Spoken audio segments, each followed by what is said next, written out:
নমস্কার বন্ধুরা, ফ্লেভার ফ্যান্টাসিয়ার নতুন একটি এপিসোড নিয়ে আবার হাজির হয়ে গেছি। গণেশ চতুর্থী, যাকে বিনায়ক চতুর্থী বা গণেশ উৎসবও বলা হয়, শিব ও পার্বতীর পুত্র ভগবান গণেশের প্রতি শ্রদ্ধা জানাতে ভারত জুড়ে পালিত হয়। এই বছর এই উৎসবটি হিন্দু চন্দ্র ক্যালেন্ডার অনুসারে ভাদ্রপদ মাসের শুক্লপক্ষ চতুর্থীতে সাধারণত 10 থেকে 11 দিন ধরে পালিত হবে। 26শে আগস্ট থেকে শুরু করে 6ই সেপ্টেম্বর পর্যন্ত চলবে এই উৎসব।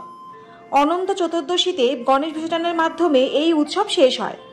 এই সময় ভক্তরা তাদের বাড়িতে গণেশের মূর্তি নিয়ে আসেন, প্রার্থনা করেন, মিষ্টি তৈরি করেন এবং তার আশীর্বাদ কামনা করেন। 2025 সালের গণেশ চতুর্থী শুভ সময়। চতুর্থী তিথি 26শে আগস্ট দুপুর 1:54 শুরু হবে এবং 27শে আগস্ট বিকেল 3:44 শেষ হবে। মধ্যাহ্ন গণেশ পুজোর মুহূর্ত 27শে আগস্ট সকাল 11:12 থেকে দুপুর 1:44 পর্যন্ত পালিত হবে। গণেশ বিসর্জন 6ই সেপ্টেম্বর শনিবার অনুষ্ঠিত হবে। গণেশ পুজোতে ভগবান গণেশের প্রিয় খাবার ছাড়া এই উৎসব অসম্পূর্ণ থাকে, যা দেবতাকে ভোগ হিসাবে নিবেদিত হয়। আজকে এই প্রতিবেদনের মাধ্যমে উৎসবের সময় ভগবান গণেশকে নিবেদিত 12টি ঐতিহ্যবাহী ভোগ নিয়ে আলোচনা করব, যা আপনাদের কিছুটা হলেও সাহায্য হবে। তাহলে চলুন আর দেরি না করে আজকের প্রতিবেদন শুরু করা যাক।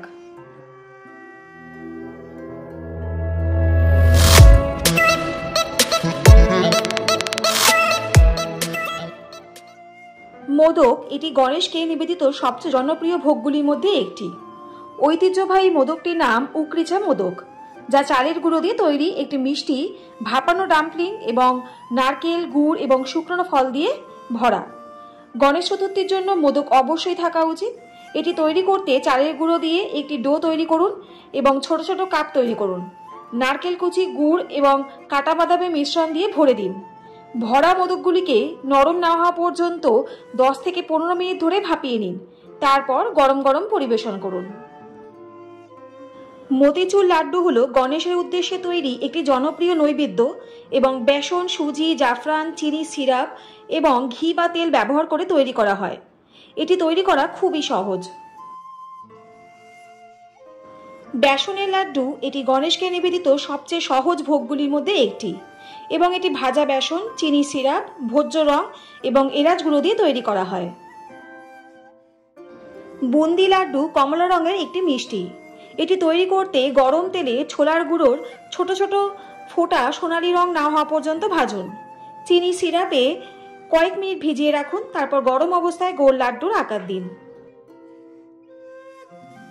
নারকেল লাড্ডু হলো গণেশকে নিবেদিত একটি বিখ্যাত ভোগ এবং এটি শুকনো নারকেল, খোয়া, এলাচ গুঁড়ো, ঘি এবং গুঁড়ো চিনি দিয়ে তৈরি করা হয়। আপেল ক্ষীর হলো ঐতিহ্যবাহী ক্ষীরের একটি ফলের স্বাদ। দুধে চাল নরম না হওয়া পর্যন্ত রান্না করুন, তারপর কটা আপেল, চিনি এবং 1 চিমটি এলাচ যোগ করুন। মিশ্রণটি ঘন না হওয়া পর্যন্ত কয়েক মিনিট সেদ্ধ করুন এবং সামান্য গরম বা ঠান্ডা পরিবেশন করুন। পাথুলি একটি সুস্বাদু খাবার যা ভাপে সেদ্ধ করা হয় এবং চালের গুঁড়ো দিয়ে তৈরি করা হয়। গুড় এবং তাজা নারকেল দিয়ে পুর করা হয়। এই খাবারের অনন্যতা হলো এই রোলগুলি তাজা হলুদ পাতা ব্যবহার করে সেদ্ধ করা হয়। বাসন্তী হলো রাবড়ির মতন একটি ক্রিমি বাদামি মিষ্টি। ফুল ফ্যাট মিল্ক ধীরে ধীরে ফুটিয়ে নিন যতক্ষণ না এটি অর্ধেক হয়ে যায়। তারপর চিনি, কুচি করা বাদাম এবং 1 চিমটি জাফরান যোগ করুন। পরিবেশনের আগে ঠান্ডা করুন অথবা গরম পুরি দিয়ে উপভোগ করুন। শ্রীখণ্ড এই মিষ্টি তৈরি হয় দই, চিনি, গুড় এবং জাফরান দিয়ে।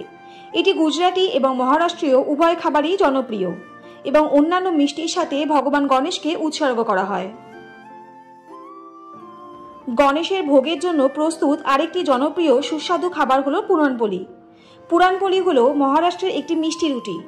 গমের আটা দিয়ে একটি ময়দা তৈরি করতে হয়, তারপর রান্না করা চানা ডাল, গুড় এবং এলাচ দিয়ে পুর ভরতে হয়। ভরাটের চারপাশে ময়দা গড়িয়ে নিন এবং এটি গরম তাওয়ায় সামান্য ঘি দিয়ে সোনালি বাদামি হওয়া পর্যন্ত রান্না করুন। নারকেল বরফি নাম থেকেই বোঝা যাচ্ছে এটি নারকেল দিয়ে তৈরি একটি বরফি এবং এটি গণেশের ভোগ হিসাবে নিবেদন করা হয়। এই মিষ্টি তৈরি করতে আপনার শুকনো নারকেল, কনডেন্সড মিল্ক, সবুজ এলাচ, গোলাপ জল, ঘি, চিনি এবং ফুল ক্রিম দুধের প্রয়োজন হবে। করঞ্জি এটি একটি মিষ্টি ভাজা খাবার যা ভগবান গণেশকে উৎসর্গ করা হয় এবং এটি গুজিয়ার মতোই। এটি ময়দা দিয়ে তৈরি এবং এর স্টাফিং তৈরি করা হয় শুকনো নারকেল, সুজি, চিনি এবং শুকনো ফল দিয়ে। আজকে প্রতিবেদনের মাধ্যমে জেনে নিলেন উৎসবের সময় ভগবান গণেশকে কি কি ভোগ নিবেদন করতে পারবেন। তাহলে আজকের এপিসোডটা আপনাদের কেমন লাগলো অবশ্যই কিন্তু কমেন্ট করে জানাবেন। আর যদি ভালো লাগে তাহলে চ্যানেলটা please like, share and subscribe করতে ভুলবেন না। আর পাশে থাকা বেল আইকনটা অবশ্যই প্রেস করে দেবেন যাতে এরকম ইনফরমেটিভ ভিডিও আপনাদের কাছে সবার প্রথম চলে যায়। সবাই সুস্থ থাকুন, ভালো থাকুন। অনেক ধন্যবাদ পাশে থাকার জন্য। দেখা হচ্ছে নেক্সট কোনো ইনফরমেটিভ ভিডিও নিয়ে। ততক্ষণের জন্য টাটা।